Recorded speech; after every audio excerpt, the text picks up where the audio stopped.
बिस्मिल्लाहिर्रहमानिर्रहीम, अस्सलाम वालेकुम रहमतुल्लाहि व बरकातुहू। मैं हूँ आपका मेज़बान हकीम खालिद इरफान। आज का जो हमारा मौजू है वो है सुबह की वॉक। कि अक्सर ये आपने देखा होगा और अक्सर मेरी वीडियो में भी आपने देखा होगा कि मैं इस पे बहुत ज़्यादा ज़ोर देता हूँ कि सुबह उठ के कम अज़ कम आधा घंटा आप लाजमी वॉक करें, तेज़ कदमों के साथ, और किसी खुली जगह पे, ऑक्सीजन वाली जगह पे जहाँ दरख्त लगे हुए हैं।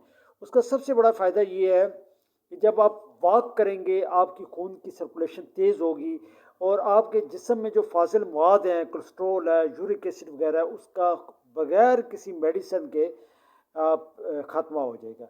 इसके अलावा आपका मैदा जो है, मतलब जो गैस्ट्रिक के मरीज़ हैं, जो दमे के मरीज़ हैं, उन्हें बहुत बड़ा फ़ायदा है। सुबह उठें, लंबे लंबे सांस लें, उससे उनके फेफड़े खुलेंगे, उनका मैदा खुलेगा, मतलब बेशुमार फ़ायदे हैं।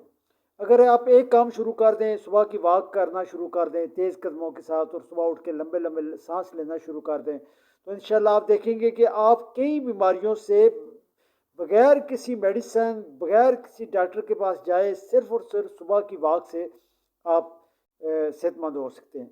और इसके अलावा रात को भी वॉक की जा सकती है, लेकिन ज़्यादा फ़ायदे सुबह की वॉक के हैं। लेकिन रात को सोने से भी पहले भी आप अगर 10-15-20 मिनट वॉक कर लें तो इंशाल्लाह इससे आपका जो दिन भर का खाया पिया वो भी हज़म हो जाएगा और आपका मैदा जो है वो एक्टिव रहेगा। इंशाल्लाह इस पर अमल करें और दूसरों को भी बताएं।